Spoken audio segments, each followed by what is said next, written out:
What's up, guys? This is Matt from the Octane Addicts, and this is our first video actually going up on the channel right now. Let's see here. We should have a couple videos coming pretty soon. Open header video, both of this and of a 96 Mustang. That is Seth's car. Also, we'll probably have a car meet video up coming pretty soon here. A car meet called Cars and Coffee. So anyway, this is a cam swap video on a 351 Windsor out of a, I believe, 83 F250 that I put in my 1970 Mustang. Basically, we already stripped down the water pump and the timing cover, and we are now putting the cam in and then putting the timing cover back on, timing chain in and whatnot. But anyway, this is, I guess, a video of how to put it back together, and I guess if you wanted to see how to take it apart, you would just play the video in reverse. Basically, the number one thing you want to do is, like we did the first time, not forget to set the timing before you put the timing cover on. Sounds like an easy thing to do, but when you're racing to finish this thing, it can be easily forgotten. But anyway, your timing mark should, depending on your gear, your timing gear that goes on the crankshaft, either between the crankshaft and the cam or above the cam, depends again on your camshaft. As you'll notice here, I actually put the big bolt on the end of the camshaft in order to get leverage, because the last thing you want is your camshaft knocking into your bearings here. That would be detrimental to your cam, or not your cam, well, I guess in the end your cam, but more your engine, all the metal that would be in there. Your camshaft would die because it would not be able, it would just grind itself to death on the engine block. Obviously that's why they're there, is to protect the cam. That's basically, you just want to keep it from knocking in, and it gives you a little bit extra leverage. Other than that, other things to be aware of is when you take the timing cover off, you don't want to rip the seals on top of the tank there, or the oil pan.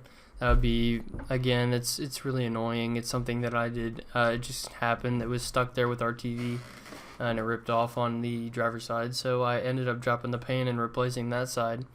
But it turns out you could have just, or there's the kit when you buy the seals that come for the timing cover and the water pump cover. Both of them will come with, if you buy the kit, it'll come with a little end piece of the seal, which originally is not two-piece, but they come with a replacement part, so you don't have to drop your pan. Save you a bunch of time, and it's just much better overall. But I guess, I don't know, it's not the end of the world either way, whichever happens. Basically, that's just about it. There's just a couple things you want to watch out for. Make sure you don't screw it up, cost yourself some more money, because this stuff is not cheap, as you guys know. Anyway, this is, I guess, the proper way to do it. Also, you want to make sure that you have the shorter pin in if you have a fuel pump with a notch in it, the pump, or the fuel pump cam lobe that has a notch. You want to make sure that there's enough room for that to go in, and you don't want to use a long pin, otherwise it won't fit in. Okay, so now I'll talk about what the cam break-in involves. So basically, you want to take your cam break-in oil, and you want to get that from the manufacturer of your cam.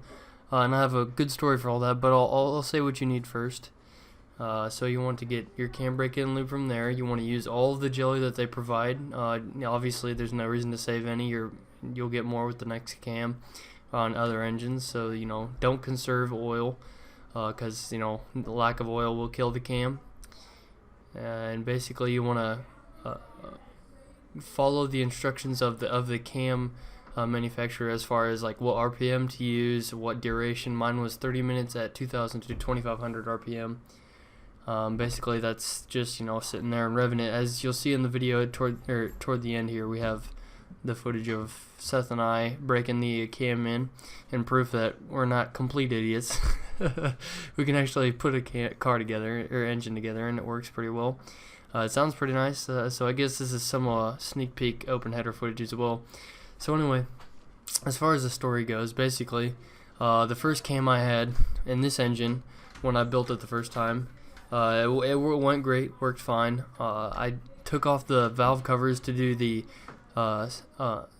inner spring swap, and it turned out that one of the lifters had died during the break-in. So I went to Summit, ordered or had them, because it's under RMA, it had been less than a year, and in fact it had only been like a week or two, and they replaced it promptly for free, so that was nice.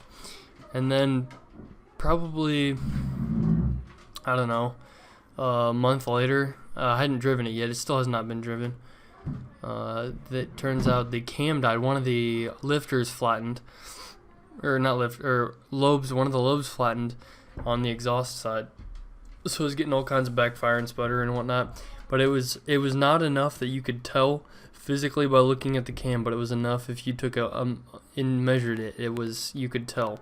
So anyway, I talked to Comp Cams, and since it was under warranty, and I had proof that I had used their oil, their braking oil, and their lube, and had followed their procedure and everything like that. I used their springs, their lifters, everything. So that's why you want to use all of the same manufacturers. You do not want to skip out on any parts, because if I did not use one of their parts, springs, whatnot, I would not have gotten a free cam. So it's very important that you do that. If you're confident otherwise, it's fine, more power to you, but it's kind of nice to have your butt covered, especially with a great company like Comp Cams. I do highly recommend them. They make great products, and they do stand behind it. They gave me a free cam and lifters and everything, so I definitely recommend them. So far the engine still runs, and it sounds great. Hopefully I'll get to drive it soon. I got to clean out the fuel tank first.